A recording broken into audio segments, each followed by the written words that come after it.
اعوذ باللہ من الشیطان الرجیم بسم اللہ الرحمن الرحیم اللہم صلی علی سیدنا محمد الفاتح لما اغلق والخاتم لما سبق ناصر الحق بالحق والہادی الی صراطک المستقیم وعلی آلہ حق قدرہ ومقدار العظیم اما بعد السلام علیکم ورحمۃ اللہ تعالی وبرکاتہ۔ آج کی یہ تیسری اور آخری قسط ہے ریاست بنی اسرائیل کے خاتمے کے حوالے سے۔ اس میں ہم تھوڑا سا اور مزید ڈیٹیل میں بات کریں گے ان آیاتوں کے متعلق جن کے حوالے سے یہ بات استنباط کی جا سکتی ہے کہ بنی اسرائیل کا خاتمہ کس طریقے سے ان کن کے ہاتھوں ہوگا۔ ہم نے پہلے اس میں یہ بتا دی تھی کہ سورۃ بنی اسرائیل کے اندر جو آیت ہے 4ویں اور اس کے بعد کی جو آیتیں ہیں وہ اس پہ استدلال کرتی ہے کہ جب صحابہ کرام کا دور آیا نبی صلی اللہ علیہ وسلم کا، تو بنی اسرائیل کا پہلا وعدہ جو اللہ تعالیٰ نے فرمایا تھا وہ پورا ہوا۔ جو اس کے حوالے سے جو مفسرین نے بخت نصر کے حوالے سے جو باتیں کی گئی ہے وہ تقریباً اسرائیلیات ہے، اور اس پہ جو ہے محدثین کا قول بھی ہے، اور وہ یہ ہے کہ اس پہ حکم جو ہے من گھڑت ہے، یعنی حدیث روایات یہ سب من گھڑت ہے، اور تو اس کو جو روایات من گھڑت ہے اس سے ہم استدلال تو پیش کر ہی نہیں سکتے ہیں، لہذا ضروری ہو گیا تھا کہ ہم اس کی دوبارہ سے اس آیات پہ غور فکر کریں اور ان حدیثوں کو ڈھونڈیں جو اس آیات سے مطابقت کھاتی ہے۔ تو اس حوالے سے ہم نے جہاں اللہ تعالیٰ نے فرمایا ہے فَجَاسُوا خِلَالَ الدِّيَارِ کہ وہ ایسے لوگ ہوں گے، یعنی جو عباد لنا فَجَاسُوا خِلَالَ الدِّيَارِ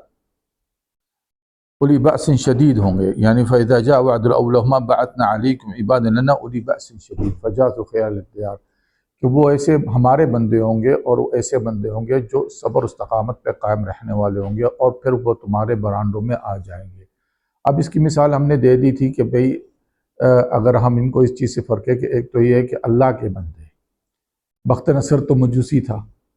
اور دوسری طرف اللہ تعالیٰ نے فرمایا ہے کہ عباد اللہ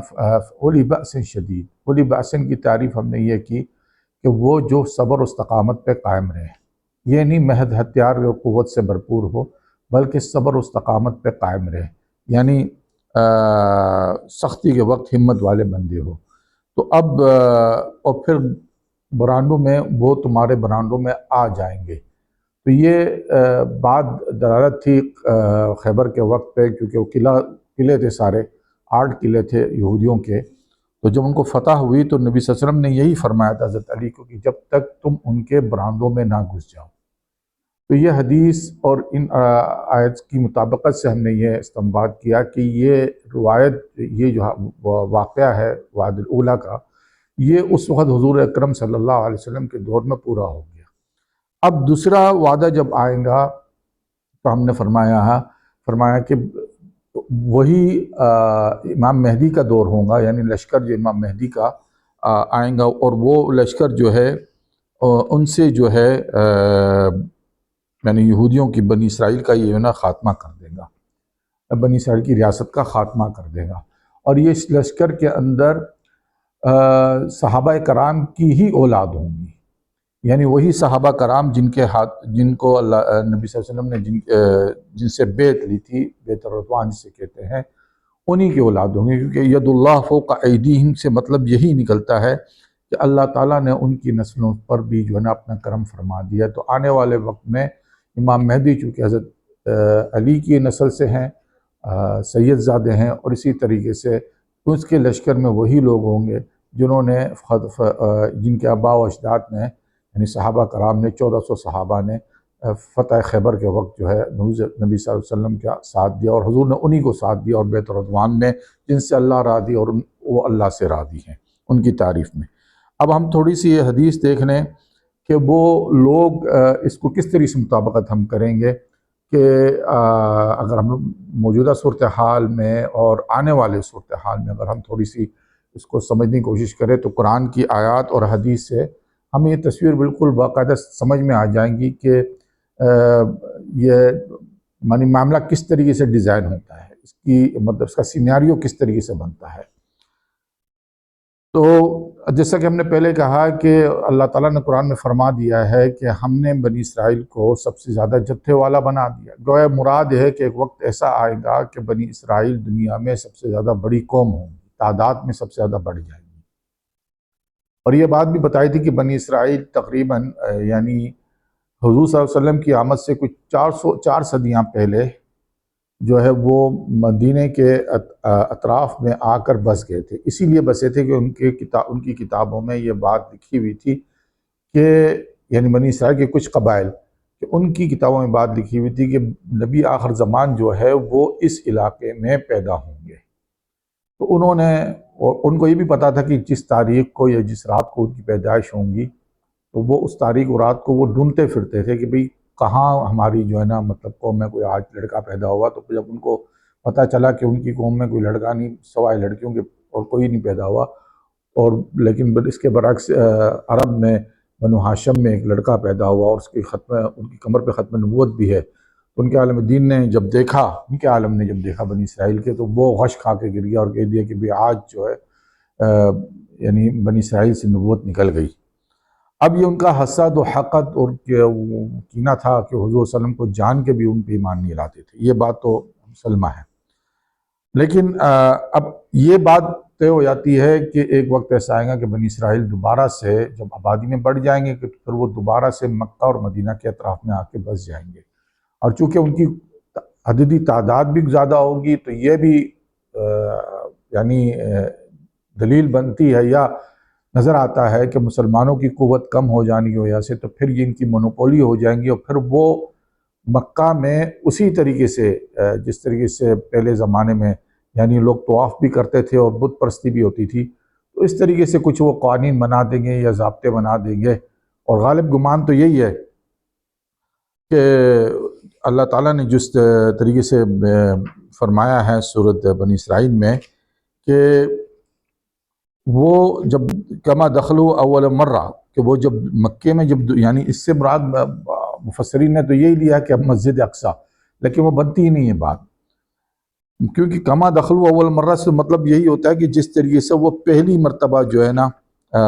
داخل ہوئے تھے۔ اب پہلی مرتبہ داخل ہوئے تھے شان اور شوقت سے، تو وہ حضور اکرم صلی اللہ علیہ وسلم کے فتح مکہ کے وقت، یعنی جو آیت کا جو استدلال ہے وہ یہی نظر آتا ہے کہ کما داخل ہوئے، اس شان سے داخل ہوں گے جس طرح سے پہلی مرتبہ داخل ہوئے تھے۔ تو وہ تو ہمیں بات یہی سمجھ میں آتی ہے کہ وہ اس شان سے جب داخل ہوئے تھے تو حضور اکرم صلی اللہ علیہ وسلم کے زمانے میں ہی ہوئے تھے۔ تو اب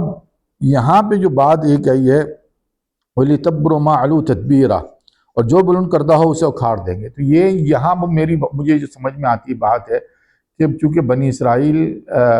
تماثیل پر یعنی اس طریقے سے جو چیزیں بنائی جاتی ہے، اور چونکہ وہ حضرت سلیمان علیہ السلام بھی تماثیل بناتے تھے، تو ہو سکتا ہے گمان ہے کہ یہ اشارہ، اس آیت کا اشارہ اس تمثیل پہ، اس بت پہ جو وہ حضرت ابراہیم علیہ السلام کی شکل میں بنائیں گے، کیونکہ ابراہیم اکارڈ اس وقت وہ نافذ کریں گے پوری طریقے سے، جسے ہم آج کے دور میں ہم دیکھتے ہیں کہ عربوں نے اس ابراہیم اکارڈ کو سائن کر رکھا ہوا ہے، کچھ عرب کنٹریز نے بھی، تو یہ اس وقت ان کو باقاعدہ جو ہے ہمیں نظر آ رہا ہے کہ اسی ابراہیم اکارڈ کو جو ہے نا وہ امپلیمنٹ کریں گے، اور مکہ میں لا کر جو ہے نا حضرت ابراہیم علیہ السلام کا، کیونکہ پہلے بھی خانہ کعبہ کے اندر حضرت ابراہیم علیہ السلام کی تصویر تھی، یہ بات بھی روایتوں میں پائی جاتی ہے، اور حضور صلی اللہ علیہ وسلم نے اس کو مٹا دی تھی، اور دیگر انبیاء کی بھی تھی، یہاں تک کہتے بھی مریم کی بھی تھی، لیکن بہرحال ان کو مٹا دیا گیا تھا، حضور صلی اللہ علیہ وسلم نے اس کو ناپسند فرمایا۔ تو مجھے یعنی یوں لگتا ہے اس آیت سے یہی مجھے سمجھ میں آتی ہے بات کہ یہ وہ بت ہوں گا جس کو حضرت ابراہیم علیہ السلام کی شکل تصویر دے کر اس کو یہ کھڑا کر دیں گے، یعنی ایک طریقے تعظیم کے طور پر، اور مسلمانوں کے لیے ظاہر سی بات ہے ایک طریقے اذیت کا ہی ماحول ہوگا کہ ایک طرف نبی کے نام سے ایک نبی کے نام سے اس کی تصویر کے نام پہ انہوں نے بت بنا کے کھڑے کر دیے، اور دوسری طرف اللہ کا ہی کر رہے، اس کی طواف اور سجدے کیے جا رہے، تو یہ بہرحال ان کا جو طریقہ کار مسلمانوں کو اذیت دینے کا وہ یہ ہوگا۔ تو یہاں جو قرآن کی جو آیت ہے یہ مجھے اسی طرف اشارہ دے رہی ہے۔ اچھا، بہرحال یہ اپنے اپنے فہم و سوچ کی بات ہے، ہو سکتا ہے میں غلط بھی ہوں، لیکن مجھے یہی نظر آتا ہے، جو بات سمجھ میں آتی میں اس کو بیان کر دیتا ہوں۔ اچھا، اب آگے چلیں کہ جب یہ بات ہو چکی ہوں گی کہ یعنی یہ جو دوسری جو گروپ حضرت امام مہدی کے حوالے سے ہم نے کہا کہ یہ صحابہ کی ہی وہ نسل سے ہوں گے، ان کا لشکر بھی، اور حضرت علی چونکہ وہ نسل سے امام مہدی خود ہے، تو ان کو بھی ہم نے اسی پہ رکھا ہے کہ یہ بھی اولو بأس شدید ہوں گے۔ اب اس کے لیے جو ہے نا سورت فتح کی ایک آیت ہے، اللہ تعالیٰ فرماتا ہے قل المخلفین اعوذ باللہ من الشیطان الرجیم قل المخلفین من الاعراب ستدعون الى قوم اولی بأس شدید تقاتلونهم او يسلمون فإن تطيعوا يؤتيكم الله أجرا حسنا وإن تتولوا كما توليتم من قبل يعذبكم عذابا أليما۔ کہہ دیجئے آپ صلی اللہ علیہ وسلم اے حبیب، پیچھے رہنے والے عربوں کو تمہیں ایک ایسی قوم کی طرف بلایا جائے گا، تدعون یعنی تمہیں بلایا جائے گا، پکارا جائے گا، جو شدت میں سخت ہمت والے ہوں گے، تم ان سے لڑو گے یا پھر وہ تمہیں سلامتی دیں گے، پھر اگر تم اطاعت کرو اللہ تعالیٰ تمہیں بھلا اجر دیں گا، اور اگر تم منہ پھیرا جیسا کہ تم نے پہلے پھیرا تھا تو تمہیں دردناک عذاب دیا جائے گا۔ اب ایک بات میں یہاں پہ کہہ دوں کہ اس آیت سے متعلق مختلف تشاریح تو ہے، مفسرین مختلف تفسیریں لکھی ہوئی ہے، کیونکہ ایک سے زیادہ تفسیر ہو تو پھر وہ استدلال بنتا نہیں ہے، لیکن ہم نے چونکہ اس آیت سے یہ معنی کیوں اخذ کیا ہے کہ یہ آیت جو ہے اس بات پہ استدلال کر رہا ہے کہ یہ امام مہدی کا لشکر آئے گا، اور مخلفین اعراب وہ جو پیچھے رہ جانے والے بدو جو تھے ان کے بارے میں، اور یہ آخری زمانے کے لیے حوالے سے بات کی جا رہی ہے۔ حالانکہ کچھ مفسرین اس کے بارے میں بعض صحابہ کے اقوال کے ہیں، اور بعض ائمہ متقدمین کے بھی قول ہیں، اس میں مختلف اقوال ہیں،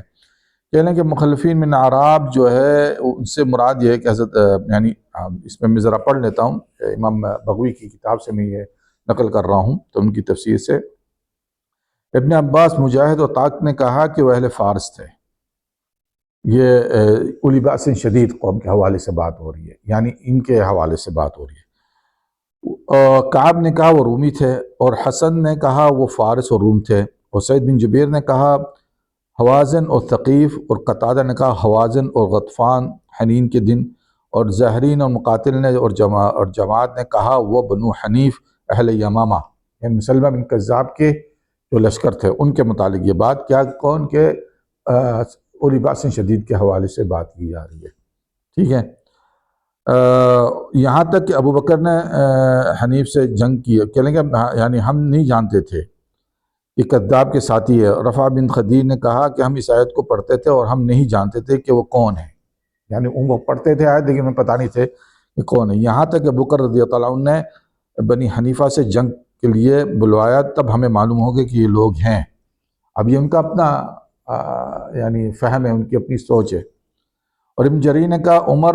نے رضی اللہ عنہ نے ان کو فارس سے جنگ کے لیے بلوایا، اور ابو ہریرہ نے کہا ابھی تک یہ آیت نشانی پوری نہیں ہوئی، یعنی ابو ہریرہ کا جو قول ہے میرے نزدیک سب سے زیادہ مستند نظر آتی ہے بات کہ ابھی تک یہ آیت ان کے زمانے میں پوری نہیں ہوئی تھی۔ اچھا، یہاں پہ یہ ہے کہ بھئی میں کیوں یہ استدلال پیش کر رہا ہوں جبکہ صحابہ نے ان کو یعنی اولی بأس شدید خود کو نہیں گنوایا، اور یہ تو اس کی وجہ یہ ہے کہ صحابہ کا زمانہ اولی بأس زمانہ اور مخلفین من الاعراب کا زمانہ یکساں تھا۔ اب جب اور یہ آیت جب اتری تو صحابہ کے لیے ظاہر سی بات ہے اگر وہ اپنی طرف یہ چیز کو لیتے تو پھر یہ ہوتا کہ بھئی ہم سے مخلفین اعراب تو ہمارے ساتھ ہوئے، یعنی وہ بطور بظاہر مسلمان ہیں تو وہ ہم سے کیوں لڑنے آئے، تو یہ ایک طریقے سے مطلب بات جو ہے نا اس کی یعنی استدلال نہیں بن رہا ہے، یعنی اس کی تفسیر نہیں بن پاتی ہے اس طریقے سے۔ اگر صحابہ کے زمانے میں صحابہ نے خود کو یہ کیوں نہیں سمجھا تو وہ اس لیے نہیں سمجھ پائیں گے، یہ سمجھے نہیں کہ وہ اولی بأس شدید کو کہا کہ یہ مخلفین اعراب کے لیے ایک ایسی قوم آئیں گی جو ان سے لڑے گی، لیکن اگر وہ مخلفین اعراب اگر ان تفاسیر کو دیکھ لیں کہ مخلفین من اعراب اولی بأس شدید جو ہے وہ اگر ان کی طرف کر دے، یعنی مسلم بن کذاب کا لشکر ہو یا رومی کا لشکر ہو یا دوسروں قوم کا لشکر ہو، تو مخلفین من اعراب کو کیا وہ خود پر لے جن سے وہ خود صحابہ لڑے؟ تو ان آیت میں جو ہے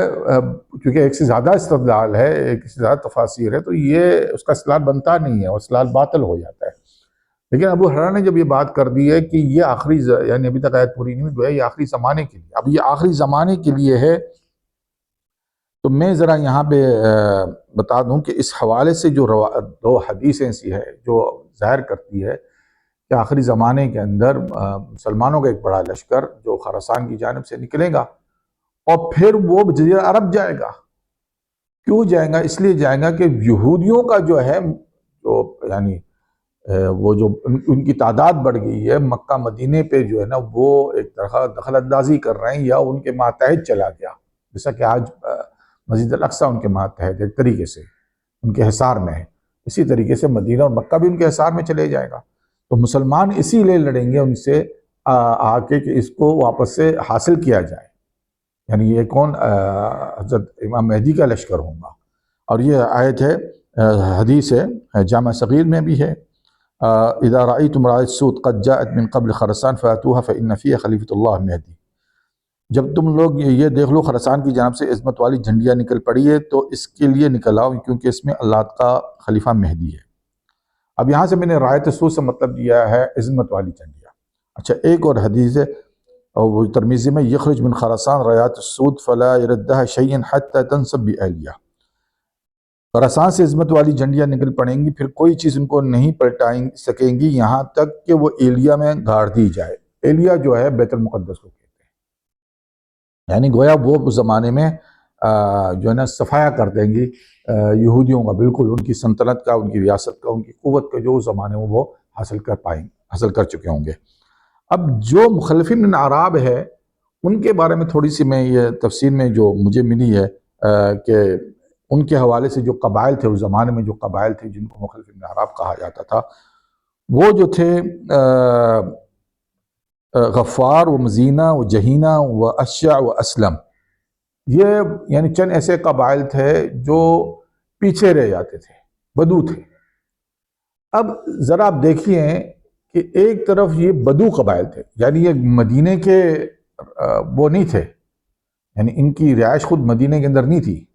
یعنی انصار مدینہ نہیں تھے، یہ بار تھے، مدینے سے بار تھے۔ یہ سارے قبائل کے نام جو مخلفین اعراب ہے یہ مدینے سے بار ہوتے تھے، بدو ہوتے تھے۔ اب دوسری ایک حدیث جو حدیث جبریل میں اس میں کہا گیا ہے کہ آخری زمانے میں ریات الشاہ جو ہے بڑی بڑی بلڈنگیں بنائیں گے، آج آپ کو نظر آتا ہے، تو یہ انہی کی نسل سے نظر آتی ہے۔ اگر بات دیکھی جائے تو یہ آج کے جو بڑے بڑے لوگ ہیں، نام لینے کی ضرورت نہیں ہے، یہ انہی کی نسل سے نظر آتا ہے، کیونکہ جو حدیث کو آپ اٹھائیں، ان کا تجزیہ کریں، ان کو دیکھیں تو فرقیں تو سمجھ میں آ جاتی ہے کہ ہم آخری زمانے کے جو قریب ہم پہنچ گئے ہیں، تو مخلفین من اعراب کی جو نسل ہے وہ آج جو ہے بڑے ہو گئے ہیں، ان کی طاقت، ان کی دولت، اور وہ اونچی اونچی عمارتیں بنا رہے ہیں۔ تو یہ وہ لوگ ہیں جن کو یعنی ان کی نسلوں کو اب بلایا جائے گا، یعنی پکارا جائے گا۔ اچھا، یہاں پہ میں ایک بات بتا دوں، بعض مترجمین نے یعنی اکثر مترجمین، میں بات کیا کروں، اکثر میں نے ان کا ساتھ خلاف ہوا ہے، کہ وہ کہتے ہیں کہ مخلفین من اعراب جو ہے یا تم سے جنگ کریں گے یا تم کو سرنڈر کر دیں گے، یعنی تمہارے سامنے ہتھیار ڈال دیں گے۔ اس کا ترجمہ یوں کر دیا، حالانکہ یہ ترجمہ بیٹھتا ہی نہیں ہے۔ اولی بأس شدید جو ہے وہ مخلفین اعراب سے یا تو جنگ کریں گے یا ان کو سرنڈر کر دیں گے، اس کا ترجمہ یوں کیا جا رہا ہے۔ یعنی اکثر مفسرین اور سوچنے کی بات ہے کہ جس کو اللہ تعالیٰ کہہ رہا ہے کہ اولی بأس شدید ہے، وہ سختی کے وقت ہمت والے، اگر آپ اس کا وہ ترجمہ بھی لے لے جو عموماً کیا جاتا ہے کہ بھئی جھگڑنے والے، لڑنے والے، ہتھیار بند، طاقتور، جو معنی آپ لے رہے ہیں اس معنوں میں نے تو اس کا معنی یہ لیا ہے کہ سختی کے وقت وہ ہمت والے ہوتے ہیں، برداشت کرنے والے، وہ ان کو سرنڈر کریں گے جو پہلے سے جنگ سے بھاگنے ہوں، جن کو قرآن نے کئی مرتبہ سرزنش کی ہے کہ یہ تو پیچھے رہ جاتے ہیں، یہ تو فرار اختیار کرتے ہیں، ان کو سرنڈر کریں گے، یعنی یہ کوئی معقول بات نظر آتی ہے؟ اور میں نے اکثر محدثین اپنا مفسرین کو اور جو ترجمہ کرتے ہیں ان کو یہی پڑھتے ہوئے پایا، میں حیران ہو گیا کہ بھئی انہوں نے کیا لکھا ہے۔ ان کو ذرا سوچنے کی بات ہے کہ وہ کس طریقے سے ان کو سرنڈر کریں گے۔ ظاہر سی بات ہے ان کی جو تحقیق ہے وہ اتنی بڑی نہیں تھی، اتنی تحقیق اتنی وسیع نہیں تھی جہاں تک میرے نزدیک میں، اس وجہ سے وہ یعنی پوری صورتحال کو سمجھ نہیں پایا کہ مخالفین معراب کون ہے، اور یہ اس زمانے کا یعنی آیت جو ہے آخر زمانے کے حوالے سے بیان کی جا رہی ہے، اور آنے والی جو قوت جو ہے وہ جو اولی باسی شدید وہ کون ہو سکتے ہیں۔ تو یہ بات جو ہے اس پہ جو یعنی میں کہنا چاہ رہا تھا کہ حضرت مہدی کی جو لشکر ہے وہ اولی باس شدید ہے، یعنی وہ لوگ ہیں جن کو شدت کے وقت صبر کرنا آتا ہے، استقامت دکھانا آتا ہے، وہ اس اپنے عزم پہ قائم رہ سکتے ہیں، یہ ہے۔ اور مخالفین اعراب وہ لوگ ہوں گے جنہوں نے یہودیوں کو سرنڈر کر دیا، یہودیوں سے اپنا ہاتھ ملا دیا، یہودیوں کو جو ہے نا اپنے ایمان اور عقیدے کو بیچ کا ہے دنیا کی خاطر، کہ اس زمانے کے اندر یہودیوں کو سرنڈر کر چکے ہیں۔ ان کو مخالفین ان کو اولی باس شدید بکاریں گے کہ آؤ ہمارے ساتھ مل جاؤ، تدعون الی قوم، یعنی اس قوم کی طرف بکارا جائے گا، یہاں ہمارے ساتھ کھڑے ہو جاؤ، یا پھر وہ تم سے جنگ کریں گے یا تمہیں سلامتی دیں گے، یعنی گویا کہ تم اگر جنگ ان کی اطاعت کرو، پھر آگے اللہ تعالیٰ کہتے ہیں فَإِن تُطِيعُوا يُؤْتِيكُمُ اللَّهُ أَجْرًا حَسَنًا، اگر تم نے ان کی اطاعت کی اللہ تعالیٰ نے بلا کا اجر دے گا، یعنی تم اگر اطاعت کرو گے کن کی؟ اولی باس شدید کی آیت اس کے حوالے سے بیان کی جا رہی ہے، وہی تمہیں بکاریں گے، ان کی طرف بلایا جائے گا، اور اگر تم نے ان کی اطاعت کری تمہیں اجر دیا جائے گا، اور اگر تم نے منہ پھیرا جیسا تم پھیرتے ہو، ہے تو بالکل اس پہ بیان کر رہے کہ جیسے کہ تم پھیرتے آئے ہو آج تک، جنگوں سے بھاگتے آئے ہو، تو پھر دردناک عذاب دیا جائے گا، یعنی پھر تم پہ رحم نہیں کیا جائے گا۔ تو یہ دلیل ہے اس بات کی کہ آنے والے وقت میں مسلمانوں کا جو سیناریو بنتا جا رہا ہے کہ مسلمان جو ہے آخری زمانے میں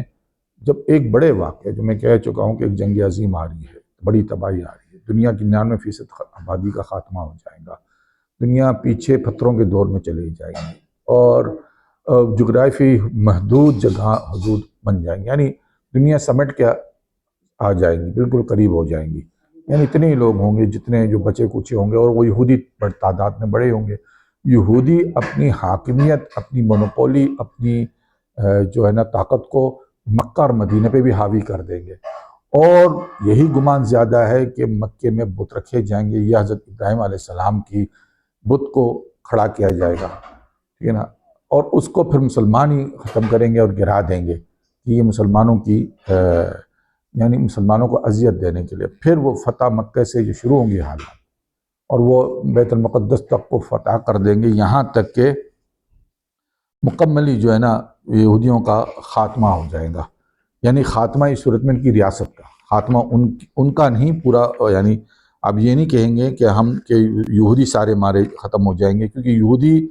جو ہے وہ تب ختم ہوں گے جب دجال اصفہان سے نکلے گا، اور بچے کچھ یہودی جو ہوں گے وہ دجال کے پیچھے آئیں گے، یعنی 70,000 کا ہمیں اس میں حدیث میں ملا ہے،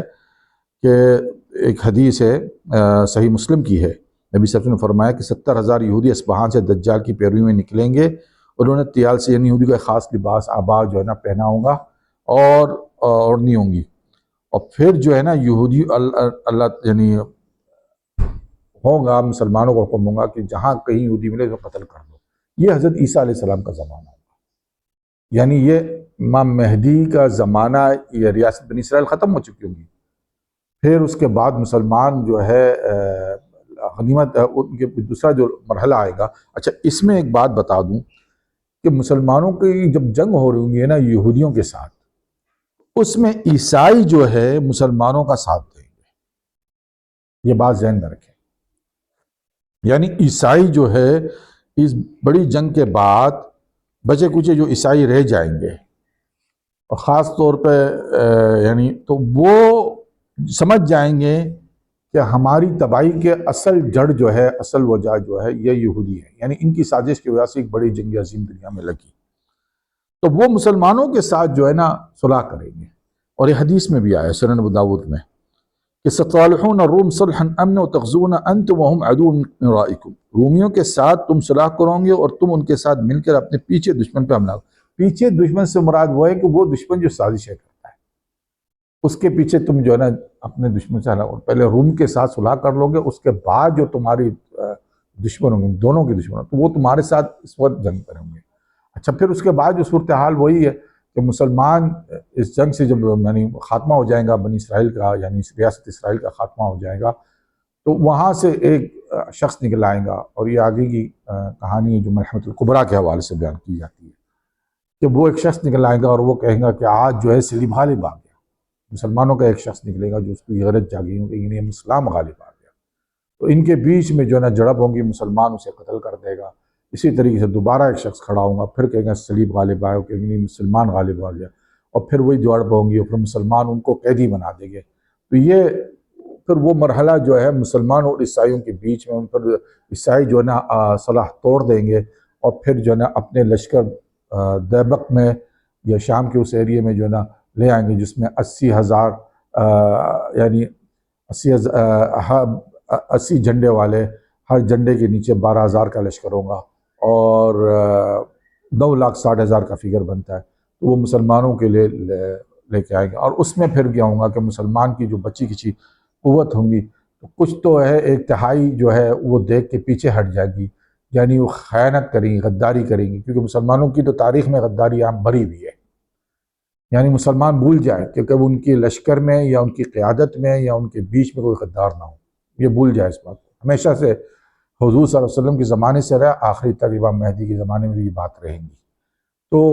غداری کریں گے، غداری کرنے کی وجہ سے جو ہے ان کی اللہ تعالیٰ کبھی توبہ قبول نہیں کرے گا، ایک تہائی لشکر شہید ہو جائے گا، پھر باقیوں میں اللہ تعالیٰ فتح نصیب کرے گا، اور وہ پھر کبھی جو ہے نا کسی فتنے میں یا کسی آزمائش میں نہیں آئیں گے۔ حالانکہ اس سے بڑی آزمائش جو ہے دجال، یعنی گویا دجال کا فتنہ بھی ظاہر ہوگا تو ان پہ اثر نہیں کر پائے گا۔ اس سے مراد یہ ہے۔ تو آج ہم نے اتنا ہی جو آخری قسط تھی اس حوالے سے پیش کر دی۔ تو میں یہ کہوں گا کہ آپ لوگ میری جو ہے نا ویڈیو اگر لائک بھی کرتے ہیں، کوئی سوال بھی ہوتے سوال بھی پوچھیں، کمنٹس بھی کریں اس پہ، اور اس کو شیئر بھی کیا کریں تاکہ دیگر لوگوں کو پتہ چلے جو بھی لوگ سنتے ہیں۔ آپ کو اگر کوئی اعتراض ہے، کسی بات کو سمجھ میں نہیں آئی، کوئی بات آپ اعتراض کریں، تو آپ کا حق ہے کہ آپ کمنٹس کے ذریعے میں لکھیں مجھے کہ آپ نے یہ بات غلط بیان کی ہے، اس کی تفسیر کیا ہے، یا آپ کا اختلاف کیا ہے کس نقطے سے، تو میں اس کو ویلکم کہوں گا، کیونکہ میں چاہتا ہوں کہ مزید بحث ہو، تاکہ اور جو ہے نا اس کی وضاحت مزید بڑھ جائے۔ یعنی یہ نہیں کہ صرف میں نے کوئی بات کر دی تو حرف آخر ہو جائے، نہیں، آپ بھی بات کریں، آپ بھی اس کو بیان کریں۔ تو یہ آج تک میرے خیال سے اتنا کافی ہے۔ انشاءاللہ اگلے جو ہے پروگرام میں ہم بات کریں گے عقائد اہل سنت بمقابل فتنہ مسیح الدجال، کیونکہ یہ بڑے ضروری بات ہے۔ صحیح عقیدہ ہوگا تو آپ دجال کی فتنے سے بچیں گے، نہیں صحیح عقیدہ ہوا آپ کا تو دجال کی فتنے سے آپ اور یا آپ کی نسل نہیں بچ پائیں گی۔ تو وہ صحیح عقیدہ کیا ہے، اس پہ ہم انشاءاللہ اگلی قسط پہ بات کریں گے۔ وما علینا الا البلاغ۔ السلام علیکم۔